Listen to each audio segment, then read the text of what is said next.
Cette vidéo est sponsorisée par OneFootball, l'appli numéro 1 sur le foot, l'actu, les résultats, tous les liens sont dans la description. Salut les amis, aujourd'hui on se retrouve pour l'épisode numéro 305 de l'After Zap Image. On va débuter avec quelques résultats de Ligue 1, étant donné qu'il n'y a pas eu beaucoup de matchs ce week-end, il n'y en a eu que 4, donc on débute déjà avec le résultat hier entre Lille et Reims, un partout dans ce match qui était quand même, on va dire, agréable à suivre, parce qu'il y avait quand même deux philosophies de jeu totalement différentes entre le LOSC qui essaye vraiment de produire du jeu et des Rémois qui ont un bloc défensif très solide, difficile à bouger. Cette équipe du Stade de Reims, elle l'a encore montré hier, c'est l'une des meilleures défenses d'Europe, le Stade de Reims, et aussi surtout sur le nombre de clean sheets. Ils ont concédé l'égalisation des Lillois à la 93e sur penalty, un bon point quand même pris par Reims à l'extérieur, même si je pense qu'ils sont assez déçus, puisque voilà, à une minute près ils tenaient ces 3 points. Pour Lille quand même c'est un peu difficile depuis quelques journées, puisque les adversaires sont vraiment regroupés en phase 2, ils sont très difficiles à bouger, donc voilà, eux qui essayent de produire du jeu, d'avoir beaucoup le ballon, c'est un peu compliqué dans les 20 derniers mètres adverses. On a quand même une bonne nouvelle du côté de Lille, c'est normalement la future prolongation de contrat de l'entraîneur Christophe Galtier, qui devrait prolonger avant la fin de l'année pour 2 ans de plus avec son équipe. Je trouve qu'il fait du très bon travail. Déjà l'année dernière, il faut rappeler qu'il a sauvé le club de la relégation. Cette année, il a eu quand même beaucoup de changements dans son effectif. Il y a eu un certain nombre de renforts du côté de Lille, et son équipe, elle tourne très bien. En tout cas, ils produisent beaucoup de jeux. Ils sont pas toujours récompensés ces dernières semaines, mais il y a beaucoup de jeux. C'est très agréable de suivre Lille cette année. Ensuite, un autre match qui avait lieu hier entre le Racing Club de Strasbourg et le Stade Malherbe de Caen à la Méno. 2 buts partout entre les deux équipes. Encore une fois, je pense que le Racing doit être déçu après ce match, puisqu'ils avaient notamment un penalty en fin de match, voilà, qui a été l'arbitre a changé sa décision après avoir vu la vidéo. Donc voilà, comme quoi la vidéo ça n'aide pas forcément, parce que je pense que pour certains il y avait penalty, pour d'autres il n'y avait pas penalty. Donc voilà, c'est vraiment l'appréciation de l'arbitre. Donc voilà, quand même une petite déception je pense pour le Racing, parce qu'ils ont encore une fois beaucoup dominé sur ce match, comme souvent lorsqu'ils jouent à la Méno. Pour Caen, c'est un bon point pris à l'extérieur, puisque eux qui ont seulement 2 victoires cette année en Ligue 1, et sur les 9 derniers matchs, ils ont tout simplement aucune victoire. Les Canets, c'est un bon point pour eux dans leur optique du maintien. Ensuite, on a appris que Amiens et Strasbourg s'étaient positionnés pour accueillir Timothy Weah, le jeune Parisien qui bien évidemment partirait en prêt, puisque le Paris Saint-Germain ne lui offre pas assez de temps de jeu cette année. Donc je pense que ce serait une très belle option pour lui d'aller voir ailleurs, d'aller prendre beaucoup de temps de jeu avec deux équipes qui sont quand même, je pense, du coup Strasbourg a quand même un jeu qui est plutôt alléchant et plutôt agréable pour lui. Pour Amiens, c'est un peu plus compliqué, ils sont en grande difficulté quand même, les Amiénois. Ils sont surtout à la recherche vraiment d'un attaquant. Je pense qu'il pourrait vraiment faire l'affaire et être beaucoup plus utile à Amiens, qui a beaucoup plus de difficultés sur le secteur offensif que le Racing Club de Strasbourg. D'ailleurs Amiens qui quand même s'est imposé, enfin une victoire pour les Picards ce week-end du côté de Guingamp. C'était un match bien évidemment de la peur, victoire pour les Amiénois grâce à Mendoza en toute fin de match. 2-1 à Guingamp, qui s'enfonce totalement à la 20e place du championnat et qui se dirige tout droit vers la Ligue 2. Les 2 derniers matchs des Guingampais, c'était face à des adversaires directs pour le maintien, Dijon et Amiens. 2 défaites, 2-1 dans les 10 dernières minutes du match. C'est très compliqué quand même pour les Guingampais, qui en plus de ça ont perdu Thuram sur carton rouge. Ensuite, on a une double déclaration de Kingsley Coman. Il nous dit: si Fekir aimerait nous rejoindre, je l'accueillerais volontiers, mais c'est notre direction qui décide. Je sais que bon nombre de jeunes joueurs français aimeraient jouer pour le Bayern. Nous sommes une des grandes équipes au monde. C'est vrai que le Bayern, je pense, va attirer beaucoup de joueurs lors de l'année prochaine, puisque on le sait qu'il y aura certainement un gros turnover de l'effectif. On sait qu'il y aura beaucoup de départs. Normalement, Ribéry et Robben seraient susceptibles de partir. Je pense aussi qu'il y aura aussi d'autres joueurs qui vont quitter le club, pourquoi pas au milieu de terrain. Donc certainement que le Bayern va pas mal investir l'année prochaine. Ensuite, une déclaration de Kingsley Coman sur sa blessure. Il nous dit concernant sa blessure, il nous dit: j'espère ne plus avoir à vivre ce moment. Une 3e opération, je ne pense pas que je la ferai. Trop c'est trop. Peut-être que mon pied n'est pas au niveau. J'irai faire ma vie de mon côté. C'est vrai qu'il a été gêné depuis 2 ans maintenant par ses blessures, par cette cheville qui lui pose problème.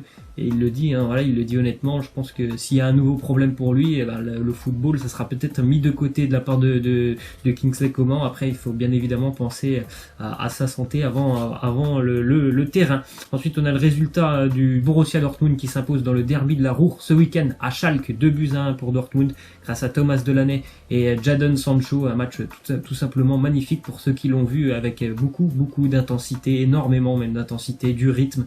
Un jeu du Borussia Dortmund vraiment très agréable encore une fois à suivre. Je pense que Dortmund aurait dû s'imposer largement en 3 ou 4-0. Schalke a eu énormément de chance sur ce match. Un très beau but d'ailleurs de Jadon Sancho qui a fait vraiment un festival sur son but à le Borussia, qui caracole en tête de la Bundesliga. On a d'ailleurs les stats de Sancho cette saison avec le Borussia, toutes compétitions confondues, c'est 15 matchs. 6 buts, 6 passes D, tout simplement, c'est quelqu'un de décisif, Jadon Sancho. Il a vraiment une qualité d'accélération, de la percussion, toujours de la prise de risque vers l'avant qui est assez exceptionnelle. Hein. C'est vraiment un futur talent du football. Ensuite, on a donc aussi une nouvelle stat sur Sancho qui devient le plus jeune buteur de l'histoire d'un derby de la Ruhr, donc face à Schalke. À 18 ans, il a marqué Jadon Sancho pour son équipe du Borussia, hein, qui enfonce aussi Schalke dans une saison assez catastrophique pour Schalke. Le faire.